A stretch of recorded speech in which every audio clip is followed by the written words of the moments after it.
के एजेंडे ने उनको रोड पे ले आया ना, और क्या चाहिए। जो हम लोगों ने जो नौकरियां दी हैं, रोज़गार दी है और जो ज़रूरत है लोगों की, उसको हम लोगों ने पूरा किया है।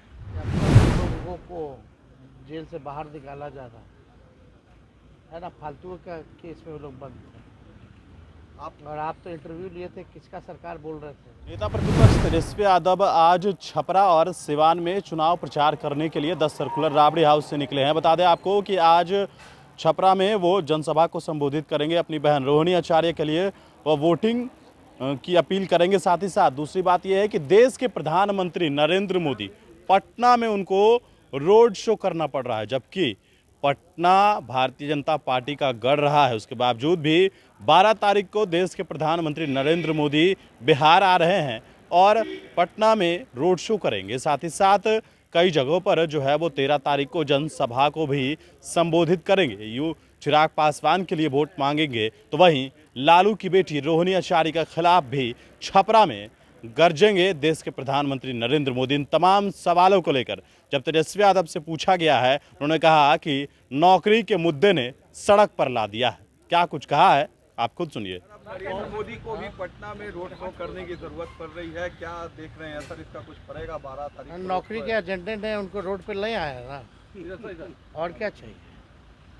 जो हम लोगों ने जो नौकरियां दी हैं, रोज़गार दी है और जो ज़रूरत है लोगों की, उसको हम लोगों ने पूरा किया है। तो अब पटना में आए हैं, स्वागत है, लेकिन इस एजेंडे ने रोड पे लाया है उनको। सबसे सुरक्षित सीट माना जाता है बीजेपी के लिए वो सीट, और वहीं पे रोड शो करना पड़ रहा है प्रधानमंत्री को, कैसे देखते हैं?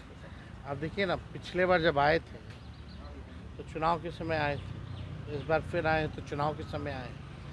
और जो इस बार बिहार में हम पहले से कहते रहे कि चौंकाने वाला रिज़ल्ट लाएगा, उससे लोग भयभीत हैं। अब चौंकाने वाला रिज़ल्ट ऐसा आ रहा है कि जो सेफेस्ट सीट है उसमें भी एक खतरा महसूस कर रहा है। तो हमको तो लगता है कि भाई ठीक है, प्रधानमंत्री जी आए, लेकिन पटना यूनिवर्सिटी को सेंट्रल यूनिवर्सिटी का दर्जा नहीं दे पाए। अब प्रधानमंत्री हो के एक यूनिवर्सिटी का दर्जा सेंट्रल नहीं दिला पाए, और हमारे चाचा ने कई बार आग्रह भी किया, हम लोगों ने भी आग्रह किया, भाई कम से कम उस यूनिवर्सिटी को आप सेंट्रल यूनिवर्सिटी का दर्जा तो दे दीजिए। वो भी नहीं कर पाए। अभी नीतीश कुमार उत्तर प्रदेश में जाकर अब वो अनंत सिंह को लेकर कह रहे हैं कि उनसे भी काफी अच्छा रिश्ता रहा है मेरा, उनके भाई से भी अच्छा है। तो ये चुनाव में क्या छोड़िए ना, उनकी बात है। अमित शाह तो चुनाव में आप समझिए ना कि अब संत लोगों को जेल से बाहर निकाला जा रहा है ना, फालतू का केस में वो लोग बंद थे। और आप तो इंटरव्यू लिए थे, किसका सरकार बोल रहे थे। आज उसी सरकार में उनकी वापसी हो गई। आपको और राहुल गांधी को शहजादा कहने के बाद अखिलेश जी को भी शहजादा कहा है पीएम मोदी ने, और आप लोगों को प्रदेश में जाके अपीजमेंट की पॉलिटिक्स करते हैं अपनी पार्टी को जिंदा रखने के लिए। पटना के ये शहजादे लोग अपीजमेंट पॉलिटिक्स अरे भाई, वो पीरजादे हैं, कुछ भी कह सकते हैं पीरजादे, इसलिए हमको शहजादा कह रहे हैं। और प्रधानमंत्री जी, मुद्दे की बात कीजिए, आप झूठ मत बोलिए, काम की बात कीजिए। और हम लोगों को लगता था कि भाई जो सुना करते थे, जो बुज़ुर्ग लोग हैं वो काम की बात करते हैं, ज्ञान की बात करते हैं, ध्यान की बात करते हैं। हमारे प्रधानमंत्री बुज़ुर्ग होकर के ना काम की बात करते हैं, ना ध्यान की और ना ज्ञान की बात करते हैं, केवल झूठ की बात करते हैं। सर, अमित शाह ने कहा है कि आरक्षण खत्म होने नहीं देंगे। बीजेपी का एक भी सांसद अगर रहेगा वो फिर भी दलित और पिछड़ों का आरक्षण खत्म नहीं होने तो देंगे। प्राइवेटाइज हो ही रहा है, तो आरक्षण ऑटोमेटिक खत्म हो रहा है।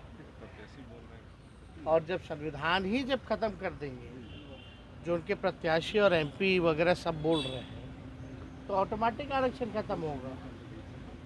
और हम लोगों ने जो 75% आरक्षण किया, उसको अब तक शेड्यूल लाइन में इन लोगों ने नहीं डाला है। हम लोगों ने कैबिनेट में भेजा था नोट, उसी 17 महीने में ये काम हुआ ना। कल थर्ड फेज की वोटिंग है, क्या एक्सपेक्ट कर रहे हैं? 5-5 सभा कर रहे हैं, आपको रेस्ट लेने को भी कहा गया है, क्यों जा रहे हैं सभा? लेकिन भाई अब अकेले हैं यहाँ, और हम लोग जो है जनता चाहती है कि लोगों के बीच हम लोग जाएं। इतने गर्मी में भी हज़ारों की संख्या में लोग जो हैं सुनने आते हैं। जो हम लोगों का शारीरिक दर्द है वो कोई उनके दर्द से बड़ा दर्द नहीं है। उनका जो बेरोजगारी का, महंगाई का, गरीबी का जो दर्द है वो बहुत ज़्यादा है। तो ये तो चलिए कोई बात नहीं, हम लोग तो कल जाएंगे। की वोटिंग है, क्या एक्सपेक्ट कर रहे हैं कल? सफाया हो गया एनडीए का।